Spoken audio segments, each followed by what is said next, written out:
The Metal Guys Talk Business podcast is brought to you by Compton Group, a specialist recruitment agency operating in the metals, engineering and manufacturing industry sectors. Enjoy the pod. Hey guys, Pete and Mike. The Metal Guys. Today we're with Liz Burley from Burley Law. Yeah, hello everyone. Thanks for joining us today. We met at Kirsty's Women with Metal industry event at the back end of last year. And when I was kind of having to think about that event, the topic that caught my eye and we'll be talking about today, it was your presentation about menopause, but it wasn't just specifically about menopause. It was about the legalities behind it, or the lack of legalities behind it, which I thought was quite interesting. And it does seem to be an area that I've seen there seems to be more debate and more conversation about an area that was probably, I don't want to use the word taboo, but I'm going to use it, not even that long ago. But before we dive into that, can you just give us a bit of background on who you are, the business? Just give us the elevator pitch if we were just to meet. So Burley Law, we're a very small but niche law firm. We're based in Birmingham, and we're led by a husband and wife team. That's me and Mr. Burley, and we've been going for nearly 10 years now.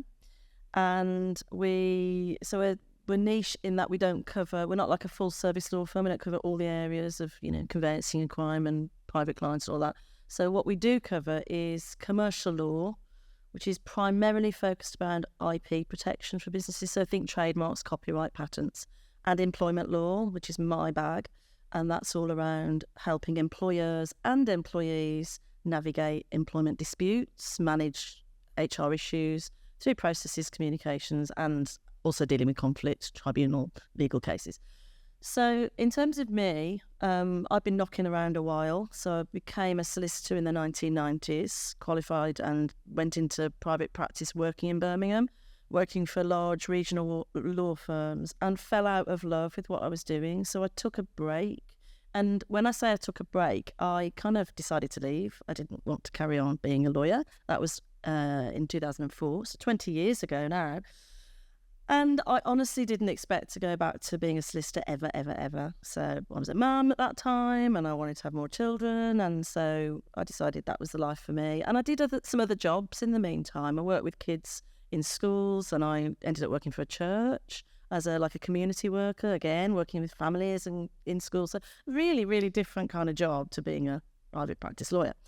And then something kind of forced me back into it. Two things happened. My husband started our firm, and I also had two really good friends who started a separate law firm specialising in employment law. And they said, "Hey, Liz, come and work with us. We'd like to get you back. We think you can do this. Come back and work with us." So that's what I did. 2015, got my skills back up to speed because they were very, very rusty by then, and joined Des to run our firm in 2021 after the big COVID happened. So that's.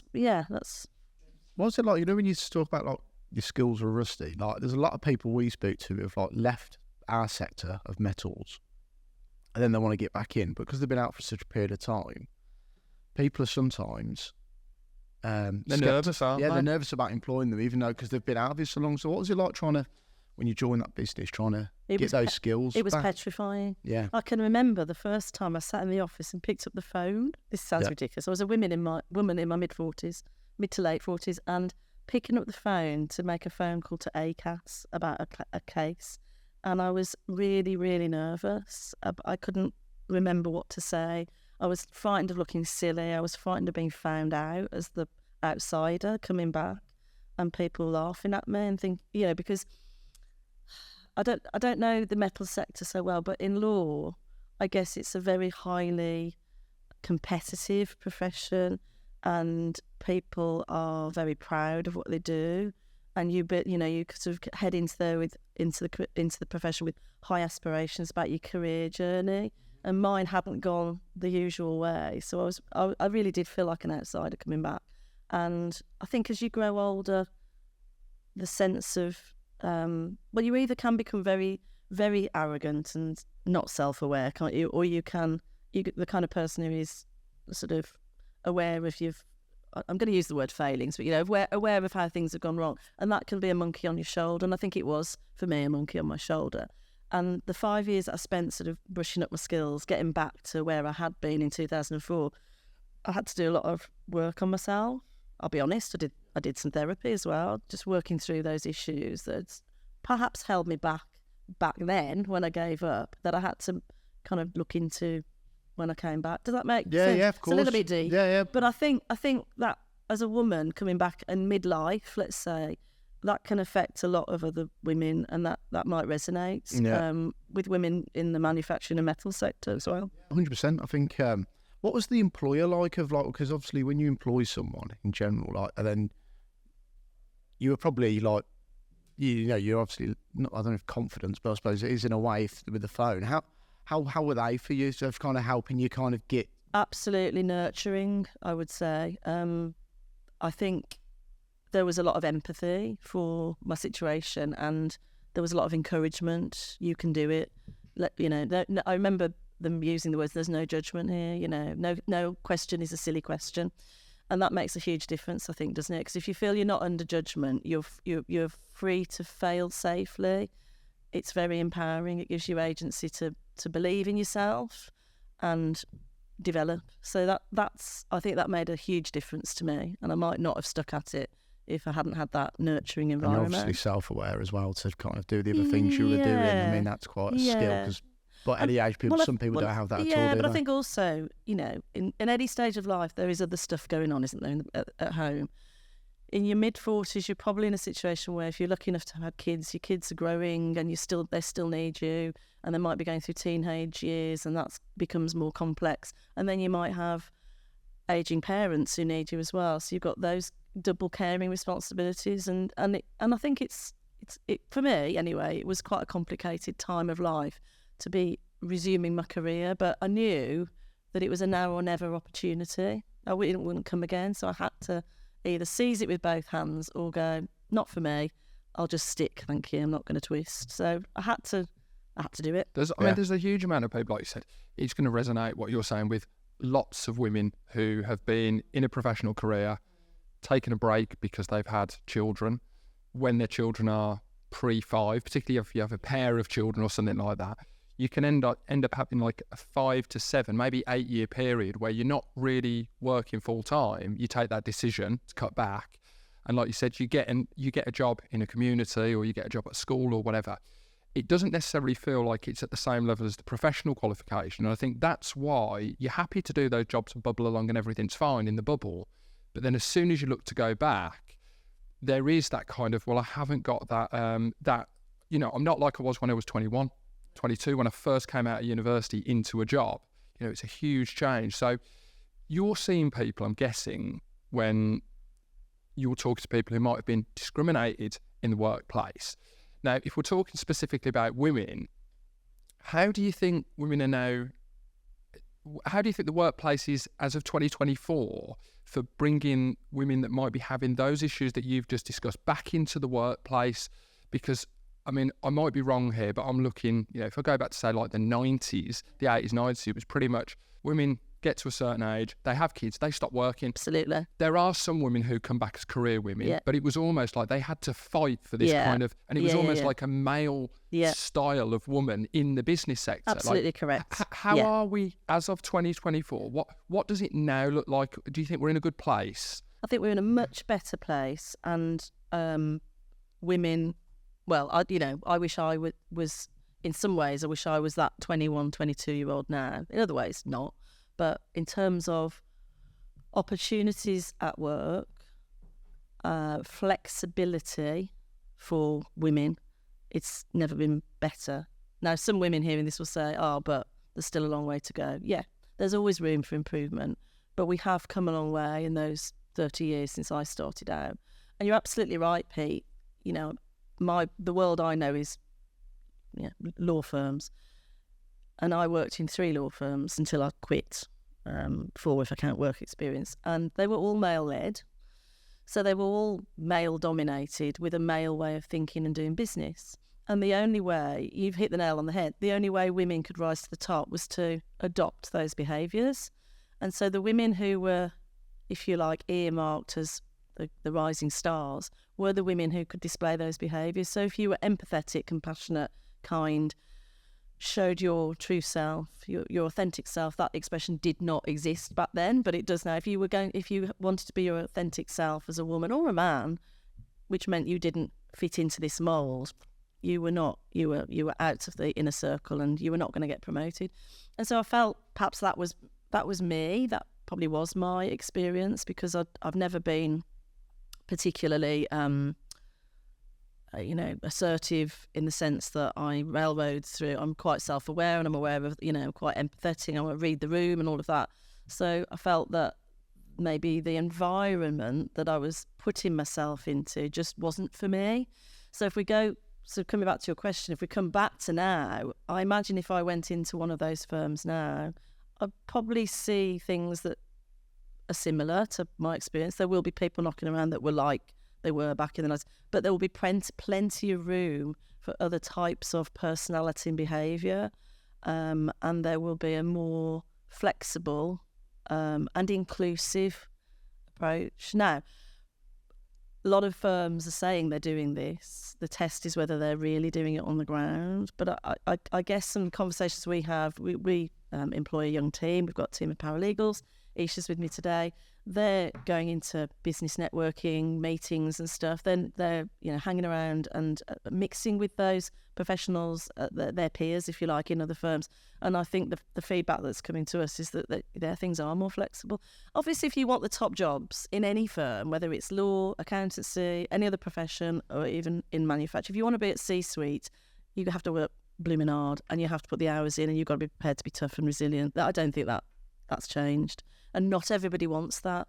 But on the way there are, I think, opportunities have opened up for people to have more creative careers, I guess. Yeah, I agree. To design their careers a bit more. Yeah, and that's what was missing back then. Yeah. Because it's similar. I mean, look, I've worked in smaller businesses in this sector. Mike's worked for a lot of big corporate companies. And listening to how you're talking, you can probably hear the same thing. There's a lot of similarities between how law firms were, very old school, very old fashioned, very, traditional, patriarchal almost, the way that they were run. Yeah. And the metal industry, we're hearing it at all these events. We want to be getting more women in. We want to be, changing the, not just gender, but, the diversity of the workforces. And, there's an idea that we need to do this. It feels like we're still a bit behind the curve. And obviously one of the topics we talk about is... I think the opportunities are there in the metals industry. I agree. I think I agree. Where you get to where we're looking at, not just in metals, but across the UK, like the top level jobs where women sit at, the hardest thing for that is like once women get married and you start to build a family, that's the hardest bit. I probably think you can't snowball around trying to bring a young family up unless you've got a real good support network of nans, granddads who can take that on, and you can get back into work quicker than you'd like or whatever. It's the stress of going, while I'm out of work, what happens when I'm not there? And you can have all the insurances you can have, ownerships, management, everything's fine. It's that self-worry that everyone has, and I think that's what needs to try and change. I don't know how you do that. No, it's not an easy nut to crack, is it? I mean, I know Kirsty, who's at Professional Polishing, talks openly about the fact. I mean, I've heard her say you can't have it all. She had to make a choice around her child's upbringing and schooling that meant she could focus on work and be in work and not, be in that position of worrying who's doing it while I'm not there. And that's a conscious choice. Some people wouldn't be able to make that choice because it's an economic choice as well. And so relying on the extended family is the only way for some people.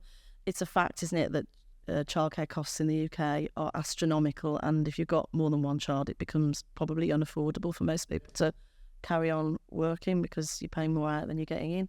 So I think there are system issues, there are infrastructure issues that mean we can't unlock this. And if I'm honest, should it all be on the employer to do it? I'm not sure it should. I think society and just the system, the UK economy, the support that's made available. I mean, we're going into an election year. Things may start changing in terms of what we see if we get a Labour government, what they're prepared to do, but their hands are going to be tied by finances in the shorter term, aren't they? Do you suffer from any of these problems?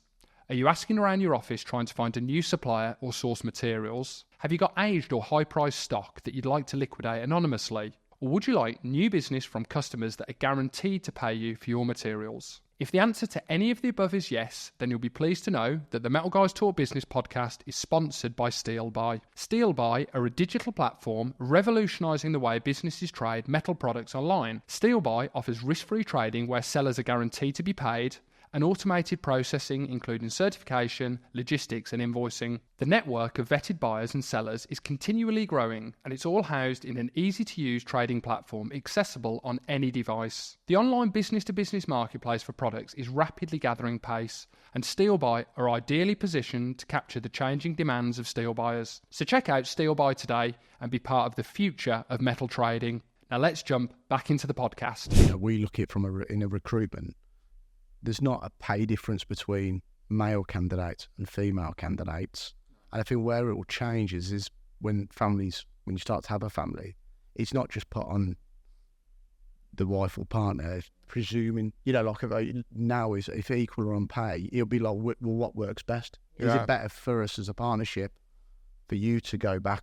Why it might be me who stays because I can have the flexibility. But you see, the law doesn't allow for that at the moment because paternity leave provision, it's different, it's unequal. The paid leave is for the mother, so we haven't got that available for, unless employers are prepared to put it in place voluntarily. That there isn't the setup, there isn't the scenery for the couple. Yeah, it is, exactly. And the law is very, often very slow to catch up. We talked about menopause earlier and the legalities around it. Well, we have a huge amount of awareness growing, and that's focusing on best practice, but it isn't reflected in legal rights. So often, I think there's been a huge amount of societal change, around workplace culture, flexibility, expectations, and it's helped. I suppose helped by the pandemic and then the hot recruitment market. But the law isn't keeping pace, and it's slow to change because it takes time to evolve, consult about changes and get everybody on board, but it isn't there, and in some ways, maybe the law won't catch up, maybe this isn't a legal thing now, maybe it is the imperative, like the need is somewhere else. It's about getting the best talent and making business thrive, and so it's definitely hard as an employer to, when candidates want so much, it feels that much, because I think like what you've just said there, since the pandemic, so in reality we're dealing in a different world of recruitment now, where people want flexibility, work-life balance, everything. It's almost when people are coming for an interview, the way they can present themselves sometimes actually looks like they don't want to do any work. I don't think that's an unusual. No, I think we have it sometimes. We were interviewing people, and it's like I could do with working from home on a Friday and a Monday. It's always Friday and a Monday. Yes. And then it's I could do with on a Wednesday. I take my daughter to ballet or so, and before you know it, you think, well, what's in it for us? And I do think it's gone too far from my thing, and I can see that for certain industries, it probably works that you can have people remotely, and that must be amazing for your talent pool then, because you can actually look at certain areas of the country. So there's definitely positives, but I think for running a small business, you need that creativity, you need that where you're bouncing off, hearing conversations and being able to make things happen. I think that's right. We, as a small law firm, we don't, our default is not to work remotely because we've got young developing lawyers, and Des and I, as old hands, could easily work remotely. We could save the costs of having an office and just get everybody working from home. But we know that our developing lawyers are not going to be able to learn as fast. They're not going to pick up the skills that you pick up in an office and physical environment. And we're just not, like you say, we're not going to get the best decision making, the best problem solving if we're not together most of the time.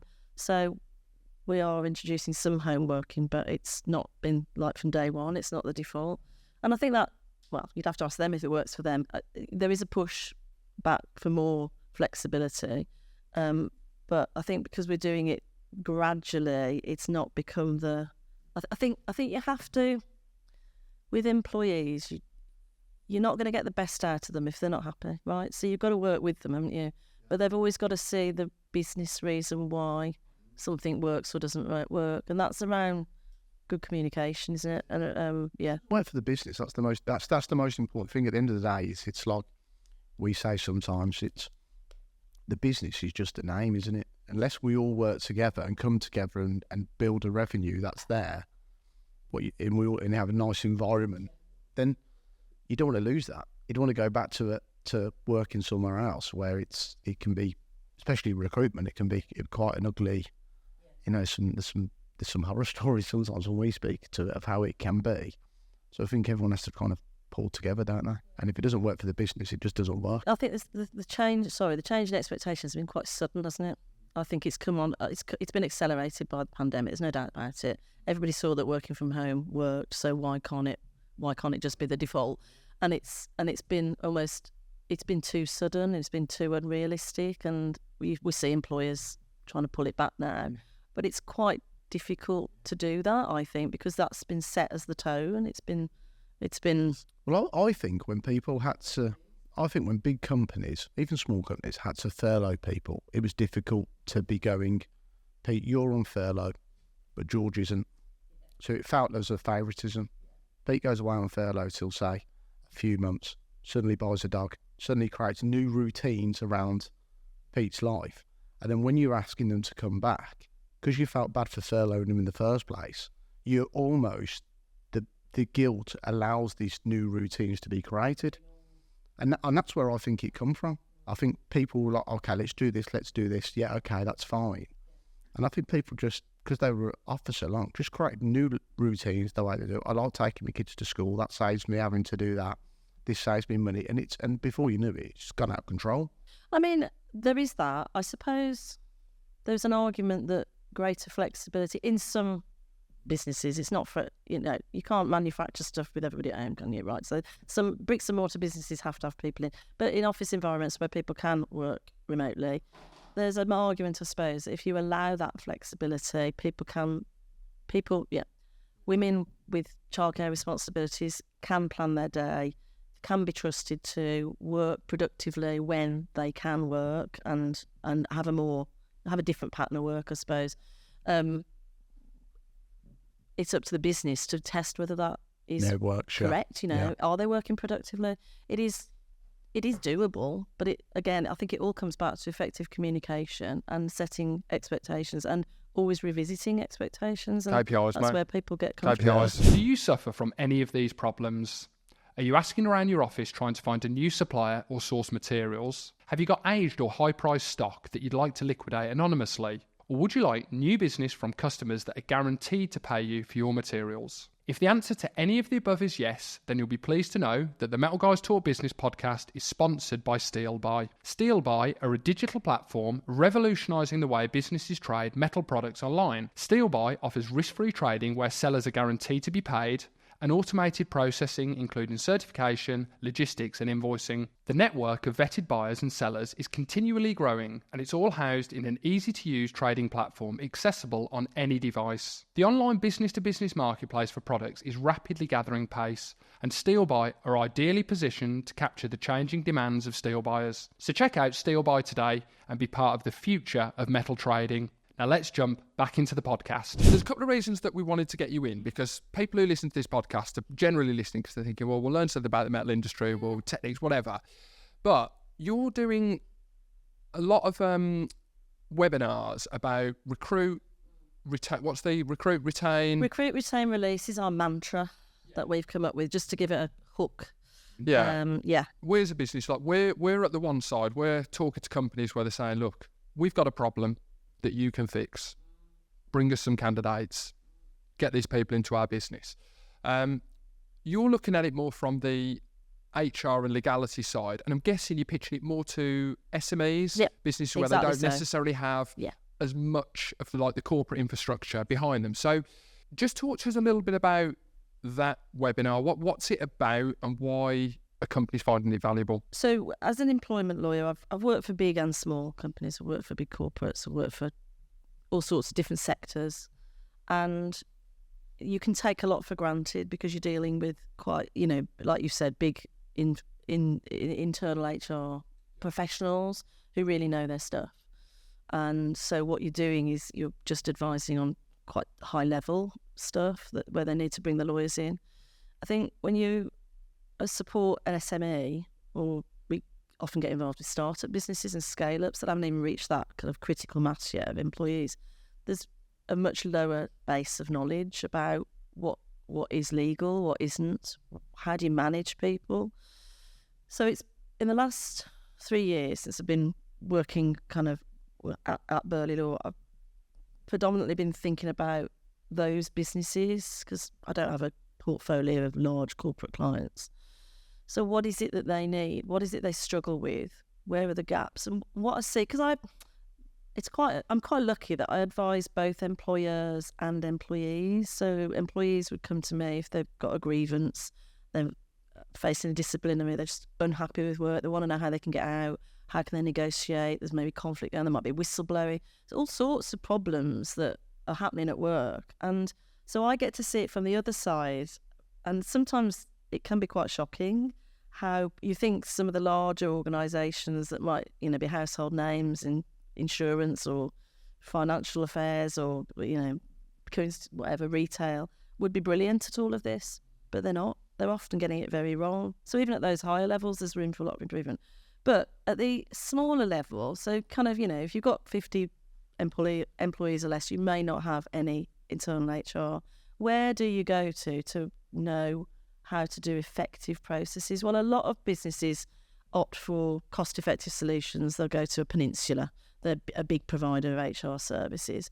And, you get a subscription and you know that you can pick up the phone if you've got a really difficult thing that they can talk to you over the phone. But they don't have that day-to-day, support, alongside them to manage everything between recruiting to releasing staff. So that was the aim of the webinars, is to get in front of SMEs to sort of not teach them so much as just help them to understand, remind them of what the laws are around unfair dismissal, for example, and discrimination, and then dialing that back to what does that mean when you're recruiting people? What does it mean for managing HR processes that might end up with, disciplinary warnings or sacking people or somebody leaving? And then what about when people do leave? What do we need to think about then?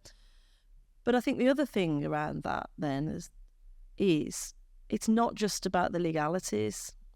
We deliberately called it recruit, retain, release because there is a problem. We know there's a problem out there with recruiting and retaining good talent. Well, what is retention all about? It can be about the flexibility and the create your own, the creativity and the workplace culture and making sure people are happy. But making sure people are happy is often about good management. It's about setting expectations, managing the expectations, and then dealing effectively with what happens when expectations become misaligned. So that's what that piece for me is all about. We've seen, I think, in the UK, we don't develop good managers and good people managers. And because we've become very tech-driven, we assume, I think, more and more that this can be done through tech solutions. It's just upload it onto People HR or, just drop me an email. We're losing, I think, the skill of effective verbal and written communication in management of HR. So that's, for me, really important. It's important. I know it's important because of the job that I do, and it's about trying to communicate to those SMEs why it's important for them. Right, there's a lot there. There is. So let's unpack. A bit too much. I've probably got a lot of notes here. Boom, boom, boom, boom, boom. So I said I could talk, didn't I? You did. So if I was listening into this as an SME, who's your target market, and there's loads of these kind of companies, not just in our sector, but in all of these different sectors you mentioned, retail, whatever. I would want to be knowing, or I'd like to know, what are the things that businesses are typically doing wrong? Not wrong. I'm going to say wrong, yeah. Could be doing better. Correct. What are they? Yeah. What are you seeing that companies are doing badly, and how could they do things less badly? So there's one thing that we cover on our webinars. I can't remember where it comes. I think it's in the recruitment. So when I do a recruit webinar, it's not about how do you recruit. I'm not a recruitment consultant. Yeah. I'm not an expert in recruitment. It's more we are, but yeah. Excellent. We you guys will talk to that. not always. So where I come at it is, well, how do you make sure you stay within the law? So you're compliant with discrimination laws. You're not, rejecting people for discriminatory reasons. But you're also looking at the best talent for your business. And then how do you, shortlist your candidates so that you're making sure you're communicating what they need to know about the business and what's expected of them, so that you're hiring the best talent. So it's not just about the legalities, it's about getting that effective recruitment decision. And then one of the things that we labour on is the probationary period. Because what I see and have seen over many years is that employers don't use probationary periods effectively. It's there in a contract or an offer letter, it's mentioned, so it's there to use, but it's not used. What are they typically, if we drill into probationary periods? So probationary period is the period right at the beginning of employment. That's usually 3 or 6 months. And it's a period of time where the employer can, if they've got this set out in their contract, can sack an employee if they don't fit well, they're not performing, they don't do what they say they can do. And they can be sacked at any time during that 3 or 6 month period on shorter notice. So that's typically what you see in the employment contract. So that's fine. An employer can do that. And if you're thinking about it from the legal side, what is the risk of doing that without any good process behind it? There's no risk of unfair dismissal because that right doesn't kick in until 2 years. Somebody's been with you for 2 years. But there are always risks around discrimination. Now, discrimination is an area of law that depends on protected characteristics. Not everybody can claim it. They've got to be able to fit themselves into one of those characteristics. But things like disability, race, religious belief, sex. So, if, in that first 6 months, if somebody feels that they've been treated differently because of that protected characteristic, there's the potential for a claim. So it's easy to get things wrong, but equally it's not that difficult to put some process in place that protects an employer from that allegation of, well, you've done that to me, but you didn't do it to them. The Metal Guys Talk Business podcast is brought to you by Compton Group, a recruitment agency operating in the metal, manufacturing and engineering sectors. With a large, engaged network of candidates and clients, we help businesses make great hires in sales, operational, technical, quality and managerial roles, as well as assisting people in their careers by matching their unique skills and aspirations to businesses that are hiring. Having worked with more than 200 niche businesses since 2019, Compton Group have become the go-to recruitment partner for many of our industry's leading names. So talk to us about your next career move or let us work with you on your business's next hire. Compton Group, powering employment in the metal, manufacturing and engineering sectors. As an SME, and we'll get into the processes in a second, and I was going to talk about this a little bit earlier, I think there's a lot of onus on small business owners to make money, but also comply with all the different things that these huge businesses have to comply with, who've got big departments, big budgets, so it makes it's not easier for them, but it's definitely a lot more difficult as a small business to make sure that you're covering off within the law. Now, we have hired many people within our business, and we've definitely got better at the process of hire, fire. If someone doesn't fit, they're just gone. Yeah, failing fast, I call it. Correct, yeah. And people use that all the time. And we definitely struggled with it earlier on, and as you become more, as you develop in business, you get through that process quicker. Now, if someone is going to be, we've got a 6 month probationary period in a contract, and for anyone listening, they're saying, right, okay, I really need to know this bit because I need to be able to get rid of people at that point. Yeah. Without digressing too much, we tell the companies that we work with, I regularly say to people, if people come in and they don't hit the brief, just get rid of them. There's no point us having the debate after 6 months. And it's like they've paid us a fee, and then we go, well, great, we'll fill it again. We get paid again. Yeah. But realistically, you knew in a week. Absolutely. You knew it wasn't going to work. So I think there's a shyness about this. I call it shyness, a reluctance, if you like, to confront. We don't like conflict, but human beings are not good at conflict. Flight or fight, right? So I think there's a reluctance to face into the problem sometimes. There's an optimism it'll get better, but it'll just get better by itself. And I suppose that's where I try and draw it back. It's not going to get better, like you've just said. If somebody's not a good fit, they're unlikely to become that good fit within 6 months. But you've got to nip it in the bud. But sometimes You've it's got to not their face- fault. You know, the candidate could come in No. with all the right things, Yeah. and you're just like, this person, Yeah. this isn't going to work. And Yeah. it could be for any number of reasons. Yeah. You don't need to list. They're just going to be gone. Yeah, yeah. Unfortunately. And I think my experience is the longer you let it go on, the worse Yeah, of course it does. you're making it. Well, because you mentally have checked out. It's like being in a relationship. But you're leaving you're not managing the expectation on theirs. You're not no. helping them to move on. Yeah. It affects your current team as well, doesn't it? It Yes, affects your it current does. team. I've It seen it does. when we've dragged that on. It affects everyone else. But I think there's a lot to be said about your recruitment process, but also the onboarding process. I think people, especially of late, when it's hard to get the best talent, as you mentioned, I think sometimes employers are desperate to get a skill set in, offer way too much. And I don't mean financially, I'm talking benefits, perks, hourly rates, whatever. But then when they're coming in, they don't concentrate on it. It's like, we've employed you with a skill set. There's your job. Go and do it. And there's no check-ins on week 1, month 2, month 3, going through those one-to-one processes. So then at least you've then got, if it doesn't work, at least there's a kind of, the candidates often then see that this isn't going to work. They either take it on themselves to leave before being pushed. Well, that's where Also, I want to go. You've got your paper trail to say. Exactly. We discussed this week 1, week 4, week 6. And I think what you're hitting on there. That's the question there at the end of it, which is like, how do you basically cover your arse?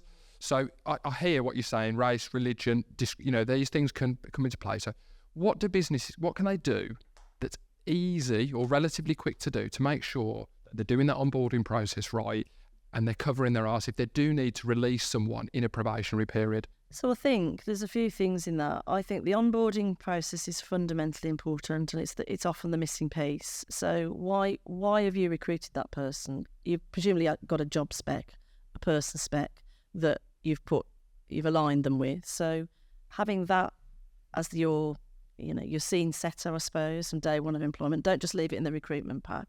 This is what we've recruited you to, and this is what we're going to assess you against during your probationary period. And we will have the regular check-ins, and I think weekly is probably right in the first month at least, and then they might go to 2 weekly and then monthly. So having those regular recorded conversations, they're not formal meetings, but they are important meetings. And to make that probationary period, to elevate it, I suppose, to that level of importance by having that paper trail is not just arse covering, but it's important for that management of the expectations and the development of that individual. Because presumably if you're going to spend thousands of pounds on recruiting somebody, you want to make it work. You don't want to end up at 6 months saying out the door, let's do a settlement agreement. So isn't it worth investing the time as well as in the paperwork? So I think the person spec, get that as your development piece from day one, your monitoring, your review, check-in, checklist, and the check-ins through the probationary period, the signing off, but also the recording of where the gaps are and what we're going to do about it, so that there is active or proactive management of those issues as you go on. And you will find, if somebody doesn't like the way they've been managed, they'll either vote with their feet or they will become troublesome. But the more troublesome they become about those issues, for me, the easier it is for you as an employer to say, look, we were doing what we could to manage this and we weren't getting the improvement, and that individual wasn't happy, but they weren't engaging with the process. And so it was inevitable we were going to take this decision at the end. And I think having it aligned to that recruitment piece will protect a business, because presumably in the recruitment piece, the person's fit, the cultural fit, the values, the business reason, the business case, I suppose, is there. It's not going to be about them as a person. It's going to be about their fit with the role they've been recruited to.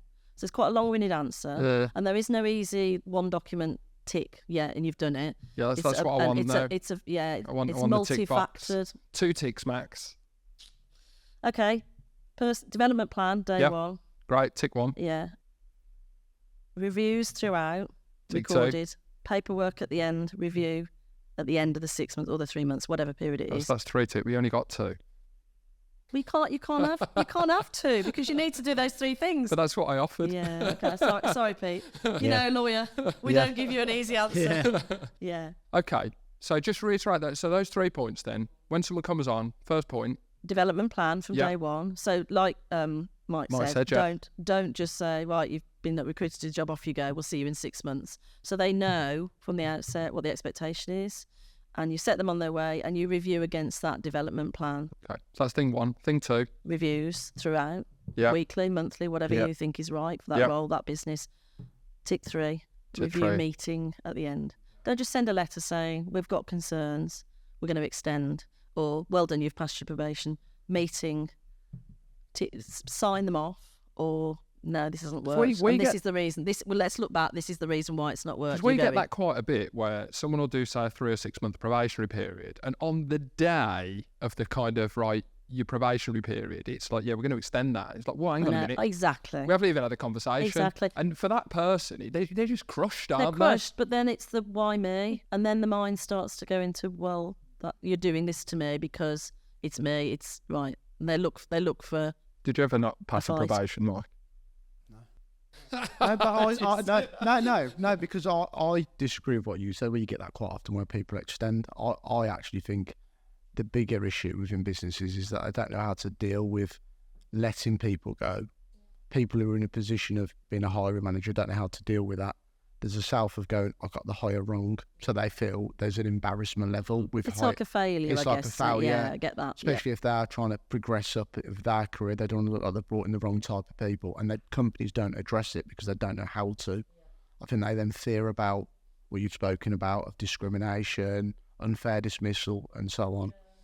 And I think they continue to let them in, and then eventually, somewhat it gets addressed where they either leave because the candidate's like, I can't work here no longer, but the candidate doesn't want to leave for a short period because they're worried about their candidate, and both of them are never a fit early on, but one doesn't do the other unless.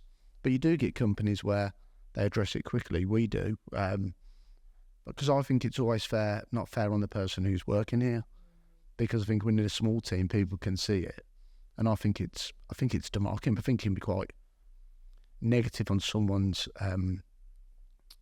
development, because it's a confidence thing as well. I think it can knock people. It is. Oh, and so when I talk about releasing people, I think that the offboarding of people, whether it's because they decided they want to go and it's just to pursue a better opportunity, better pay, or whether there's been a problem for performance or disciplinary or whatever, I think it's fundamentally important to offboard people well, to help them move on well in a way that doesn't make scar them, doesn't make them feel like it's been done to them.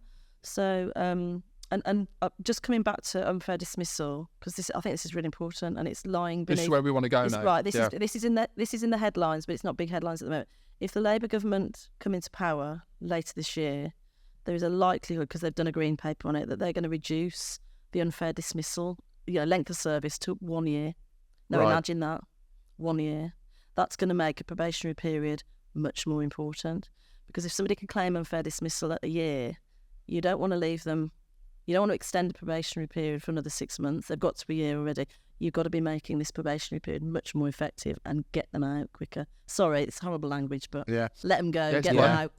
That's what it's about. What will happen if that happens with people who already done, like, say, 6 months? Will it be from effect? I think it won't be retrospective. Yeah. It won't affect people who are already employed. It'll affect new recruits. So, but it's going to make things more focused, I think, on first of all the recruitment process. So we're getting this right, because we don't want to be in a year at risk of an unfair dismissal claim. We've got to deal with it properly at the recruitment and the onboarding and early stage probationary period. It's going to be, effective management of somebody out. It's going to be 2 much years is more. A long time, though, isn't it? It is. Like we hear it sometimes when people get 2 years here. We always celebrate work anniversaries, and we've got rights for 2 years. It's right. Yeah, exactly.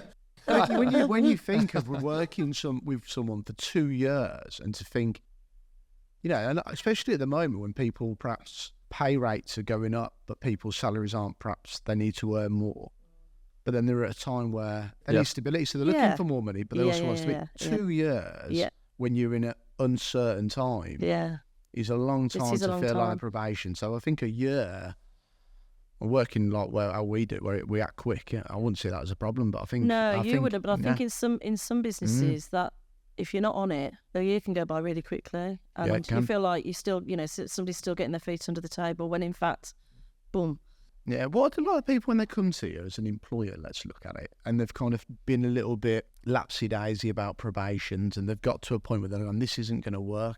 What's their main reason for being a little bit, what do you think it is, like, of not following those processes? I don't mean to be caught out, to have to pay money out, but like whether you think because like what Pete said earlier, sometimes it's, within the first week or the first couple, the first month you certainly do. I think it's probably a lack of confidence in people management, and they haven't got somebody they can delegate it to. They haven't got an HR team, so they have to do it.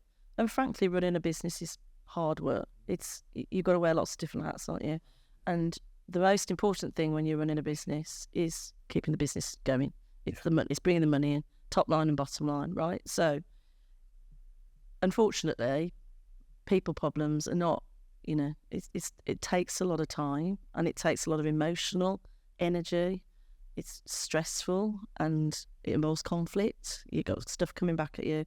So I think there's a reluctance there. I think it's whether it's deliberate or not, people don't want to have to deal with the elephant in the room, if you like. Maybe there's all sorts of expectations that people might just get better on their own, or read the mood that they'll get it. And people don't generally get it. They have to be told. People have to be managed. And the onus in an employment tribunal, if somebody brings a claim against you for unfair dismissal, the onus will always be on the employer. It will never be on the employee who's being managed, because it's the responsibility of the employer to get the process right, not the responsibility of the employee. Discrimination is slightly different, but if anybody brings a claim for against a dismissal, it's the process is where the focus is. If there ain't any process, just forget it. It's unfair. Now, we're looking at this all from the point of view of someone coming in and we're all saying, we know straight away, and they're going straight out. Sometimes people work really effectively within a business for a number of years. The business might grow, or for whatever reason, their performance naturally drops, but they're well over that 2-year, 5-year, 10-year period. How are businesses being able to effectively manage those people out? Because they can have old contracts, they might be owed lots of money, and as Mike's saying, if you've got someone within your business where they're underperforming, everyone knows that person's underperforming, and they could just be a bit of a bad apple, but they could have been great 5 years back. How are we looking after that, say 1 year with the Labour government, or 2 years? How is that process, or what do small businesses need to be doing to effectively manage that risk away? I think it's much harder with people who've been with you for a long time. And I think this is a broader topic, isn't it, about people's development, whether it's to keep track of changes in their role, learning new skills, moving into new roles within the business, or whether it's about engagement, they're being motivated to keep going, and it could be behavioural as younger workers come in and have different behaviours in the workplace and expectations, and different expectation of work culture. There could be some cultural clash there. So I think there could be quite a lot of things to unpack in that, frankly, you could be looking at people who develop illness, disability in life because they're getting older, and then that's got to be managed in a different way. There is so much to unpack here, but I think generally the longer somebody's been with you and the more stable they've been as an employee, it's much, much harder to manage and even think about. Yeah, you always got to let you go. We usually end up with settlement agreements. Yeah, I was going to say. Yeah, we usually end up with settlement agreements because there are more risks around discrimination, I think, with age, disability, if there's illness involved, and I think where I see claims heading tends to be probably around constructive dismissal rather than somebody being fired. So it's not that they're being managed out through a dismissal process, but the individual gets to feel unhappy, undervalued, badly managed.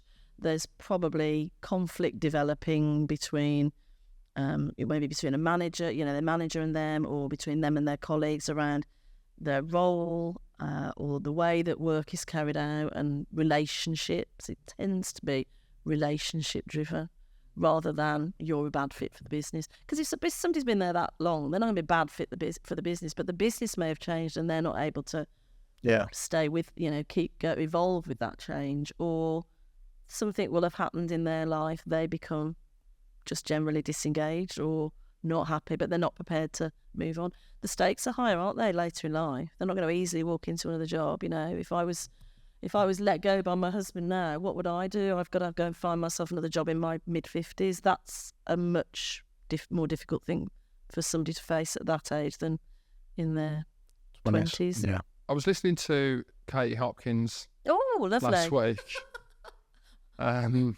Why? Someone gave me the... it was a TikTok video. It was more TikTok. Yeah. It was more TikTok. Yeah. It was. So Mike said, Liz is coming in next week. Have you seen this, what Katie Hopkins has What's just she said? been saying now? And she said, I said, is it controversial? By any chance? And words to the effect, forgive me if I get this wrong, you've probably seen it or heard it, but menopause, she was discussing menopause, and she was discussing, in the way that she does, menopause being effectively a disability. There's some talk about the severity of menopause and it being classed as a disability. But can you just give us your take on this topic and what's been spoken about currently? Yeah. So I think things get into the headlines of the news, don't they? And they can get reshaped a little bit. And I think that's what happened last week. So just to set the scene, there was some new guidance issued last week by the Equalities and Human Rights Commission. Now, they're a non-governmental body that basically look after people with protected characteristics. They campaign, they raise awareness about discrimination in the workplace, but also elsewhere in life. So they issued this guidance about menopause. It's for employers about how to support people with menopause. Now, I've read the guidance and it doesn't say anything new. It doesn't create any new law, doesn't create any new thinking on menopause. It's just really repeating what we already know. If you go to ACAS and look at their guidance to employers, it's very similar. Right, so we just have, the press release, they published it and it was in the news, it was everywhere. What is the guidance? Well, the guidance, I think, says employers, you need to be aware, if you've got people going through menopause, it's you need to look after them and support them and show flexibility. And by the way, there could be a legal claim here, and it goes on to unpack what the possible legal claims could be. But the law hasn't changed. There's no new types of legal claim here, and traditionally, we've been talking about this for the last sort of 5 years, haven't we? But it's been quite difficult for women who feel they've been unfairly treated, not supported in the workplace when they're going through menopause, to bring a legal claim. Why? Because a couple of things. If they want to claim, they'd have to leave their employment if they want to claim constructive dismissal. The employers, it's very rare that they're going to be sacked for having the menopause unless it's related to like a performance concern. It might become a disciplinary matter if they're taking too much time off. So in those cases, they could bring a claim for unfair dismissal. But otherwise, they've got to leave. Well, you talk about stability and cost of living. That's a big risk to take, isn't it? But the other area of law that they could use and have used is discrimination. And the easiest claim to bring, if I can put it that way, not that any claim is easy to bring, but the easiest box to fit into is disability. Because the disability law, the discrimination law, is very wide. It's not difficult to jump through the hurdle of saying I'm disabled. Why? Because there's a legal test, and it's basically any condition that's long-term, 12 months or more, that has more than a minor or trivial effect on your day-to-day life. Well, I think if somebody's got severe menopause symptoms, just like anyone who might have severe mental health illness, is probably going to be able to fit in that box. They're going to have to describe what their symptoms are, but that's the easiest box to fit into because it's quite difficult to bring claims around age discrimination and sex discrimination, which are the only other two boxes that they can bring. So that's always been available, and women have started to make more use of it in the last 5 or so years, and there are now decisions coming out of the tribunal where tribunals are saying, yes, I'm satisfied, this individual is disabled for the purposes of disability discrimination because of her menopause symptoms. Doesn't mean every woman who's going through menopause is disabled and would be able to fit in that box. It's just an available legal claim.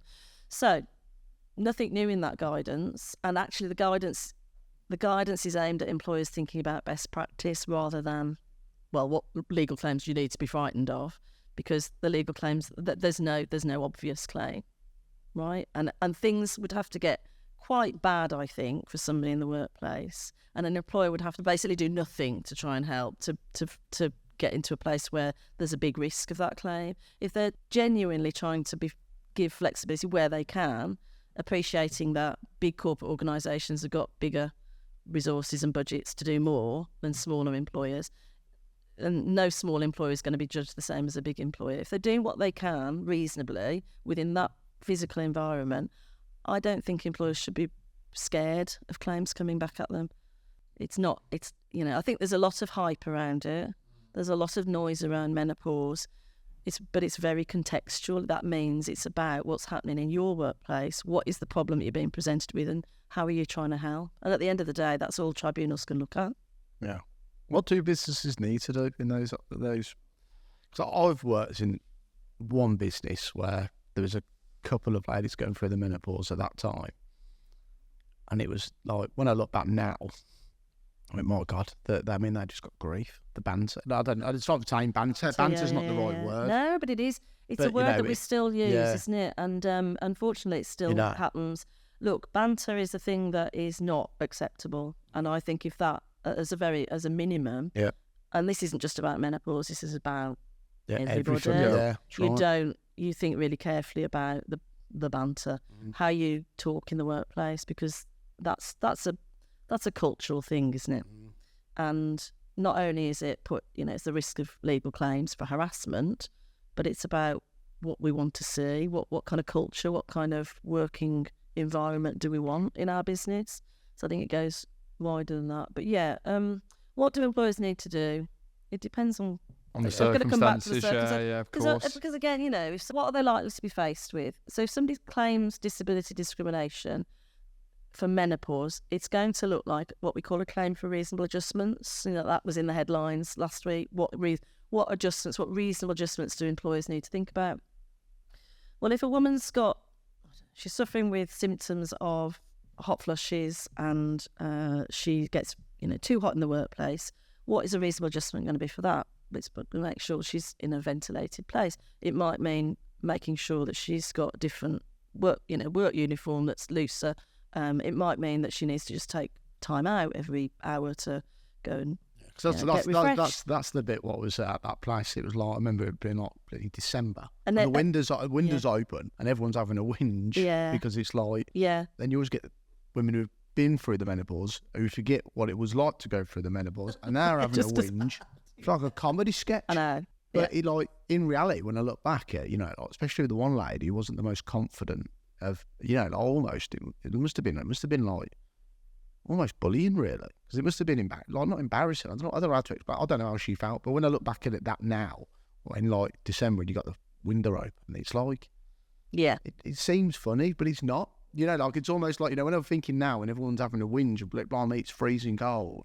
But like small businesses or whatever, it's like, I don't know. There's a limit to what you can do, isn't there? And got no aircon or something. I think also we've latched onto menopause. Sorry, I'm going to use that. It's like the hot topic in discrimination, but it's only one issue. And in the workplace, you've got to accommodate everybody, haven't you?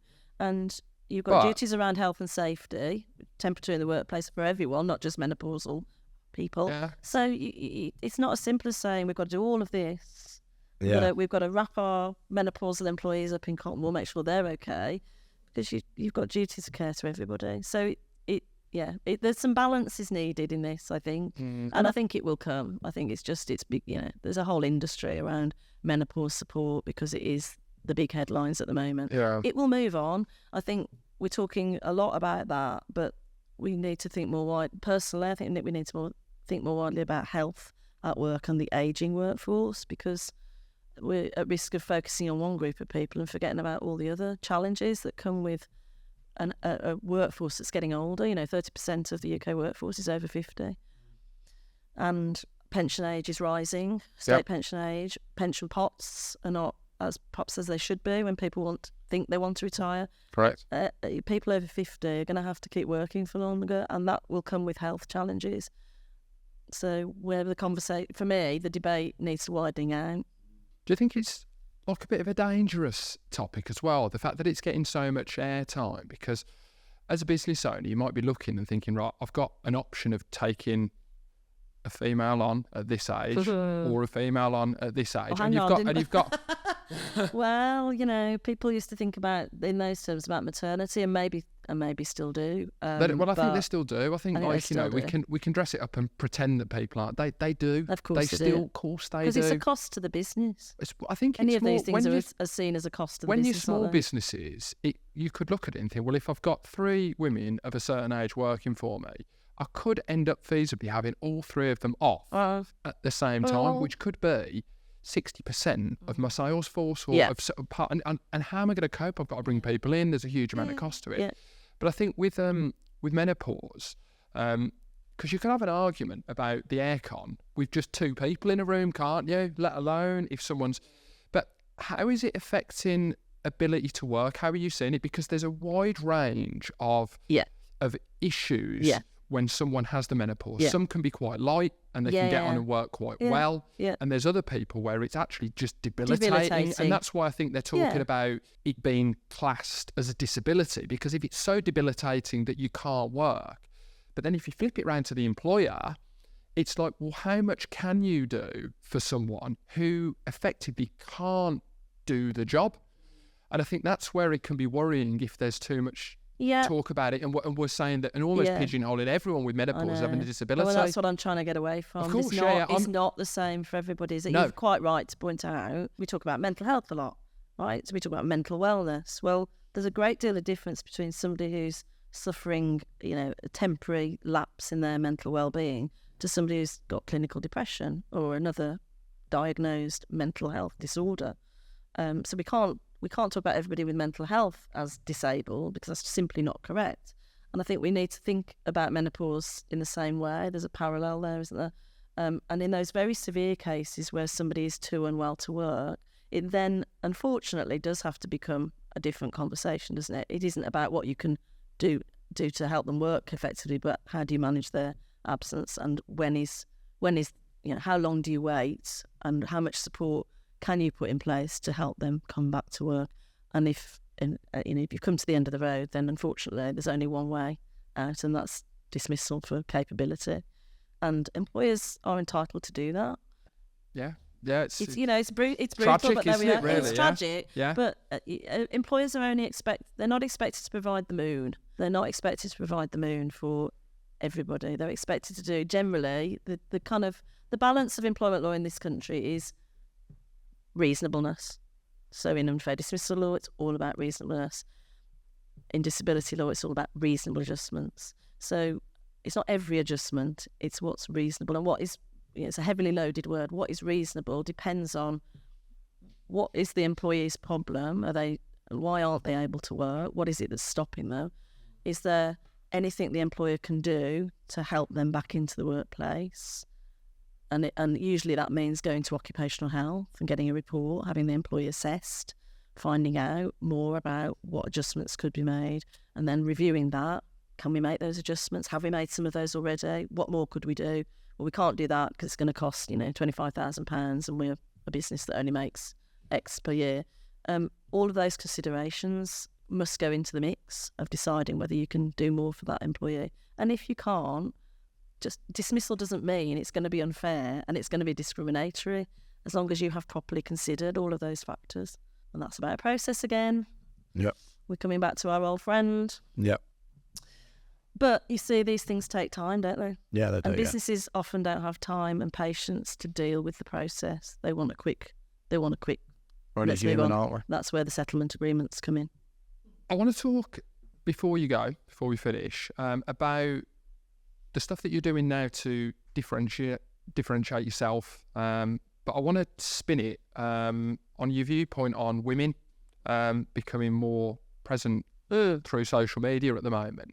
Why, given that you were saying you were in your 40s going back into the workplace, pretty nervous. You know, you were very open about that being a really difficult part. Now you sat here on podcasts, you're talking public speaking, you're doing these webinars, you're really throwing yourself out. How did that kind of come about? And what are your thoughts on where we are again now for women, more women to be doing this? Right, gosh, there's a lot in that. There is, yeah. I think for me, Good luck. So for me, I think personality driven. I like a challenge. I like to scare myself and do new things. I've always been into performing. I was a dancer when I was young, so the idea of getting in front of people doesn't scare me. So that, I think that's what drives me to do stuff like this. I do find it a little bit, I don't know what the right word is, but I think being in front of a group of people is fine. Getting on camera is more daunting for me, because there's only three in here. So, I know, yeah. this is fine. This is Yeah, lovely. we've got one each. So I'm not sure I'm going to have a TV career, but there are so many women out there that are pioneering there and are being brave and standing up and saying stuff that needs to be said, that it kind of encourages you to, if you're that way inclined, to just get involved and put your big girl pants on, as often people say. Leave the imposter syndrome at the door and just launch in. I guess, unfortunately, we live in an age where you know, everybody can have their say, so it's very easy to get that criticism back through your social media, isn't it? And that can be very off-putting. And I've not really put myself out there enough to get that and then work out how that would affect me. But I can imagine that can be really damaging. I think as women, we do suffer with self-confidence issues. Well, I know that we do, because we see it talked about so much. I find it difficult to understand why that is, why men don't have that so much or don't articulate that as much as women feel the need to articulate that.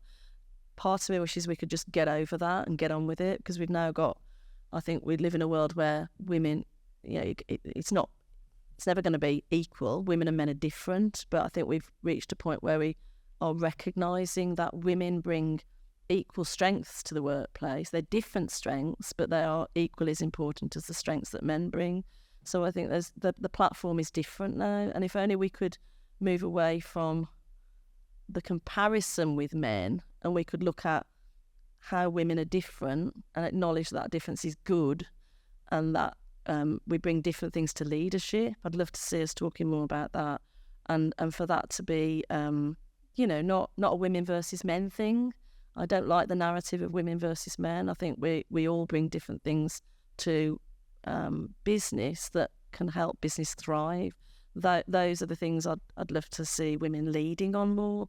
Sorry, I'm not sure I've even begun to answer your question there. What was your question again? Because it was quite a big one, wasn't it, remember? There was lots of questions. What did you, sorry? That's right. I was going to say, you know the bit where you say women talk a lot about, what was you saying they talk a lot about that you wish they never? Lack of confidence. I wish we could get beyond that.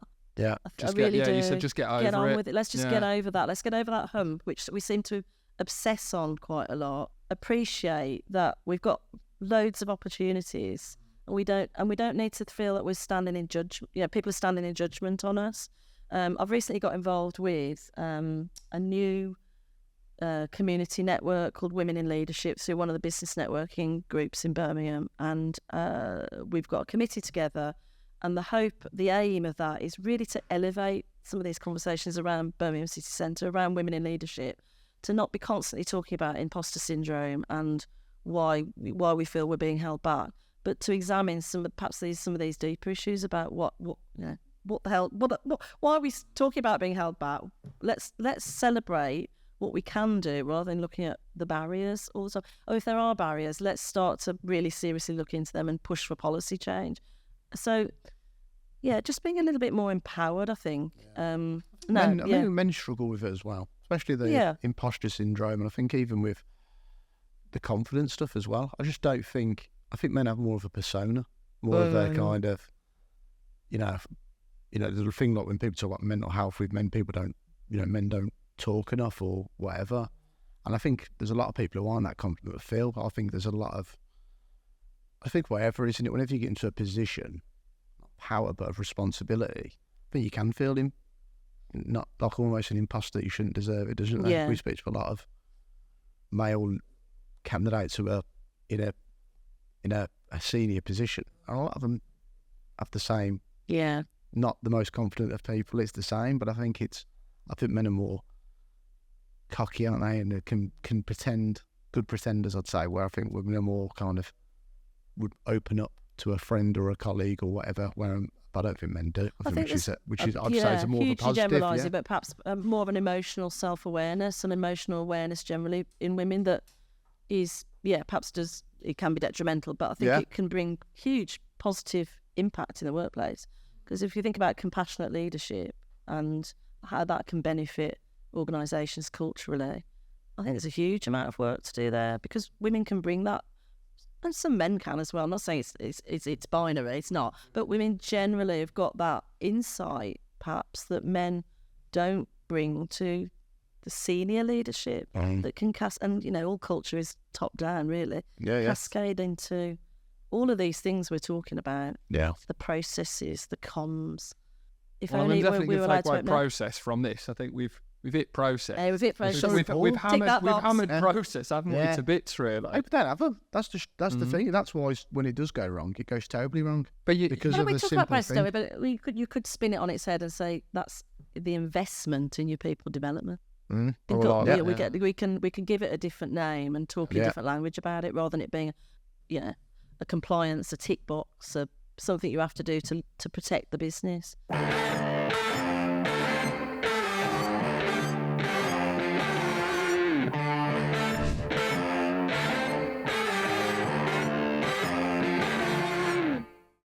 That was the first person we've had in who's not part of the metal sector, I believe. I think so, yeah. I think so. I met Liz at Kirsty's event, Women with Metal, and I think there was a lot of people who spoke at that event, but it was pretty fascinating what she was talking about. I think as a small business owner, when you're listening to what she was saying about the change in workers' rights, she specifically was mentioning about if a Labour government came into power, and when we're recording this now, they have just come into power. Its kind of election was yesterday. So one of the things that Liz mentioned was that Labour are looking to reduce the time frame for new starters to get full rights in the workplace. So currently it's at 2 years. It looks like if Labour go ahead with that kind of, I think it's a white paper agreement, I don't know what they call it. Anyway, whatever the paper was that they put together, it will move to a year, which is going to mean that businesses have really got to take into account or make quicker decisions on staff, because we see it. I mean, we're recruiting day to day, and we talk to clients quite bluntly about saying, look, if people aren't hitting the brief, they're not working out, you need to get rid of those members of staff. It sounds harsh, but realistically, you can't be keeping people for 6, 12, 18 months, 2 years if they're not a fit for your business. And I think this 1 year thing that Labour are looking to introduce, it'll be interesting. It'll be interesting to see what happens with how people are put on probationary periods now and how business kind of react to that. Yeah, I think it's of benefit. How come? I think 2 years is too long for people. Because people make a thing when we're doing recruitment, or I'm back on the probation period for 3 months, or if some people have it 6 months. Right. But it's like, it's irrelevant, because it's like you could be getting rid of within 2 years anyway, or now becomes 12 months. Yeah. So I think when people have been for a period of time, 18 months, and then it kind of is used then to let go, and it's used on the kind of, you've been here less than 2 years, and people have been let go with 1 month's notice. I just think it's harsh, that. Yeah. I think 4 weeks, I think, we see it a lot when people, I think once you get to a period of time, I think giving someone 3 months, most people, depending on level of where they are, if someone's been in 100k or something, so let's just say it's within a certain bracket, within 3 months, most people can get themselves back into a position where they're earning same or similar money, where 1 month is like, if they're living month to month, it's like... You're just desperate for a job, then, aren't you? You just take anything. And they lose the power, so I think 2 years is too long. 12 months is obviously, I think companies, you just know. If your business changes, that's where it's like, oh God, this person's going to have to go for a more of an ordeal. But we see it now more and more common, and Liz spoke about this, settlements. And that's kind of the way, I suppose, things will have to be for people. I think the other area that was quite interesting was the taking people into a work environment that are a bit older.